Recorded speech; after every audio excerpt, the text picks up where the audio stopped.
Olá!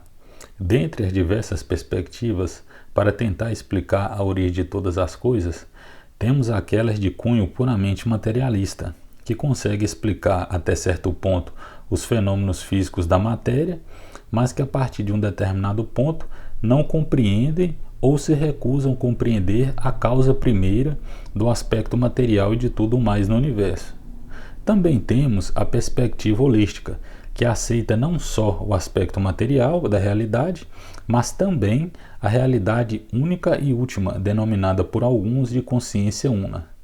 Se por um lado o ponto de vista puramente materialista concebe a matéria como sendo a causa de todas as coisas, por outro, a perspectiva holística enxerga a matéria como sendo apenas uma das infinitas possibilidades de manifestação da consciência una. O conteúdo que apresentaremos nesse vídeo parte do ponto de vista que a consciência una é a realidade única e última, ou seja, a causa de todas as coisas. Ao concluirmos o conteúdo apresentado nesse vídeo, é inevitável que surja a seguinte objeção: será se essa perspectiva é possível? A resposta é sim e não. Não, uma vez que é praticamente impossível compreendermos o aspecto transcendente da realidade única e última, lançando mão apenas da limitada percepção humana, inerente ao grau de densidade da terceira dimensão. Percepção essa que consegue abarcar apenas 5% de toda a realidade eletromagnética que nos rodeia. Somado a isso, se levarmos em consideração apenas o ponto de vista materialista, a nossa existência aqui, nesse momento, é impossível de acontecer. Nós temos 122 características que são milimetricamente sintonizadas para que a vida seja possível na Terra. A probabilidade disso acontecer é de uma chance em 10 elevado a 138. Nós sabemos que uma chance em 10 elevado a 50 é impossível, de acordo com o princípio matemático, o princípio de Borel. De modo que a impossibilidade do mundo físico ser do jeito que é, dá brecha para trabalharmos com a ideia de que a consciência una é o autor de toda manifestação, inclusive da matéria. Por outro lado, sim, é possível a perspectiva que apresentaremos, se aceitarmos a matéria como sendo uma das infinitas formas de manifestação da consciência una, que colapsa e mantém o colapso da função de onda de tudo e de todos o tempo todo, pensando, sentindo e desejando que a realidade seja do jeito que é. Dentro da perspectiva holística, vale ressaltar ainda que a mecânica quântica nos permite medir a probabilidade de cada possibilidade. Inclusive, a perspectiva que apresentaremos nesse vídeo é mais uma dentre as infinitas formas da consciência una vicejar a vida pelos universos e multiversos. A probabilidade, por sua vez, gera incerteza. Dessa forma, o mundo não é formado por condições iniciais que duram para sempre, pois cada ato de observação é potencialmente criativo, podendo desvendar uma nova possibilidade. Tudo está em aberto, passivo de criação, construção e transformação, pois a natureza possui plasticidade. A realidade é totalmente plasmável e podemos moldá-la conforme o nosso desejo. Dito isso, apresentamos agora a perspectiva que trouxemos para o vídeo de hoje. A consciência una, em física chamada de vácuo quântico, é uma onda, é energia, é informação, é um campo e pode se comportar como matéria. A consciência, ou seja, o vácuo quântico, é a realidade única e última, também conhecida como consciência universal. Pelo fato de tudo no universo estar o tempo todo em movimento, essa onda consciente de pura energia e informação continuou crescendo e se movimentando. Aí surgiu a polaridade Yin e Yang, pai e mãe, sol e lua. Essa onda consciente de pura energia e informação com polaridade é o que chamamos de Deus, Criador. A mesma mantém e sustenta tudo por meio da informação sob a forma de códigos básicos, colapsando e mantendo o colapso da função de onda de tudo e de todos o tempo todo. O código básico, que é um conjunto de dados essenciais, definem os campos de ondas elétricos e magnéticos, de modo que a junção desses campos forma um único e gigantesco campo de onda eletromagnética escalar. Imediatamente surge as infinitas possibilidades e também aquele que chamamos de tecido do espaço-tempo, formado por nozinhos, ou seja, dodecaedros, 12 faces com frequências específicas. Dentre as infinitas possibilidades, temos aquelas que já nasceram prontas, modo de falar, ou seja, com total consciência da unidade com a realidade única e última. A essas chamamos de arquétipos. Os arquétipos, assim como tudo o mais, continuam evoluindo e, na medida que cresce, vão criando universos e multiversos, atuando como uma espécie de governadores. Quando você muda uma das faces do dodecaedro, trocando sua frequência, temos universo 1, dimensão 1, com um determinado tecido espaço-tempo. Aí você muda outra face do dodecaedro, mexendo em sua frequência. Temos universo 2, dimensão 2, com um determinado tecido espaço-tempo. E assim por diante. Em seguida, os átomos se organizam, se juntam, aí surgem as estrelas, que se juntam e se explodem, gerando mais elementos químicos. Essa poeira se junta e se aglomera e forma planetas que começam a girar em volta da estrela. Nesses planetas, os seres emanados podem habitar corpo físico biológico.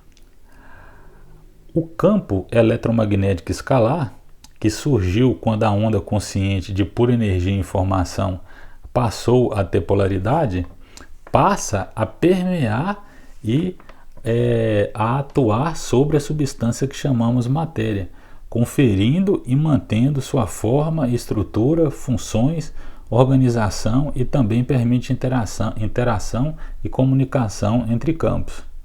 O código básico confere um ritmo à matéria, faz o espaço ao seu redor vibrar, gerando um campo elétrico e magnético ao seu redor.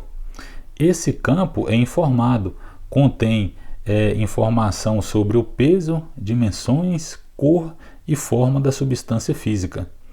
O mesmo tem autonomia, fisiologia, potenciais patologias, qualidades, funções e propriedades. Isso se aplica tanto aos campos das células quanto aos campos de objetos. A informação na forma de sequências rítmicas irradia-se para o campo, que assim permanece informado. Todas as formas de vida são governadas por códigos cuja extensão espacial é seu campo.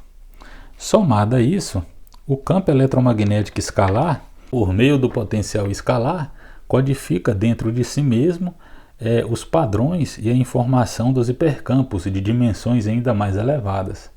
Tais padrões são capazes de comunicar energia por meio dos harmônicos das frequências encontradas dentro do potencial escalar. Esses padrões podem ser programados ou projetados para ter efeito interativo com a matéria e seus campos sutis. Em outras palavras, o vácuo quântico é um campo de energia em estado fundamental que interage permanentemente com toda a matéria subatômica.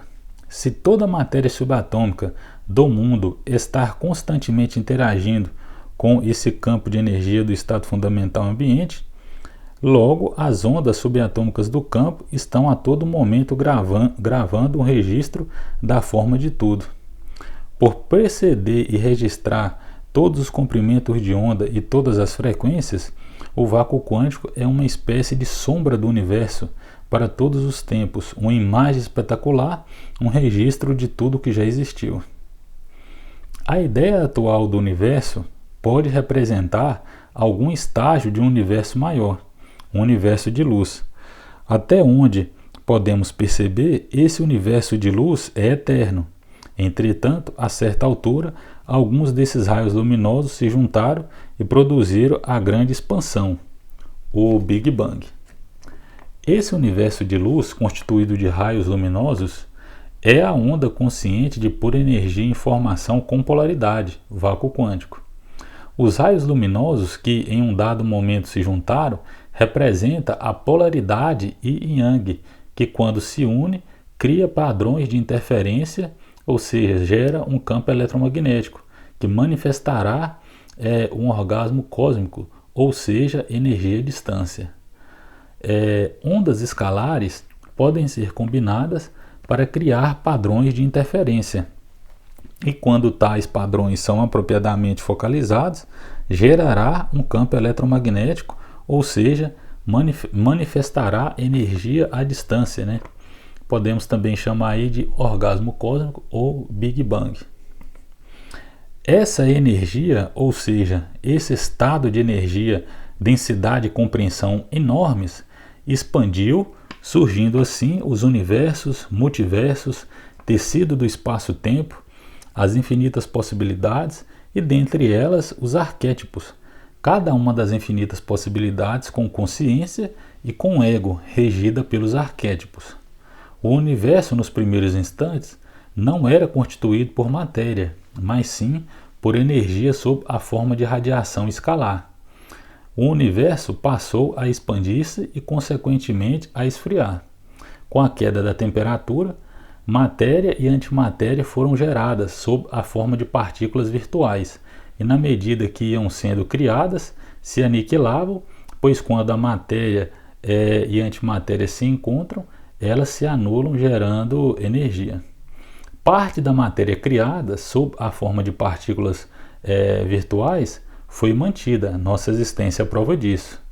Isso dá brecha para a gente trabalhar aí com a ideia de que existe, né, a consciência una, né, como sendo a causa de todas as coisas, né, ou seja, como sendo a realidade única e última, né, colapsando a função de onda e mantendo, né, esse colapso de tudo e de todos o tempo todo. Quando o equilíbrio do estado de vácuo, ou seja, o campo, é perturbado, as partículas virtuais do vácuo físico do espaço interagem com o bóson de Higgs, que as confere massa, e as mesmas são transformadas em partículas elementares observáveis. Aí os átomos se organizam e se juntam, aí surgem as estrelas, que se juntam e se explodem, gerando mais elementos químicos. Essa poeira se junta e se aglomera e forma planetas que começam a girar em volta da estrela. Nesses planetas, seres emanados podem habitar corpo físico biológico. É em cima dessa física que os processos químicos, biológicos, psicológicos, filosóficos, etc., estão alicerçados. Lembra que quando as ondas escalares foram combinadas e devidamente focalizadas produziram energia à distância? E que essa energia expandiu-se, surgindo assim os universos, multiversos e arquétipos?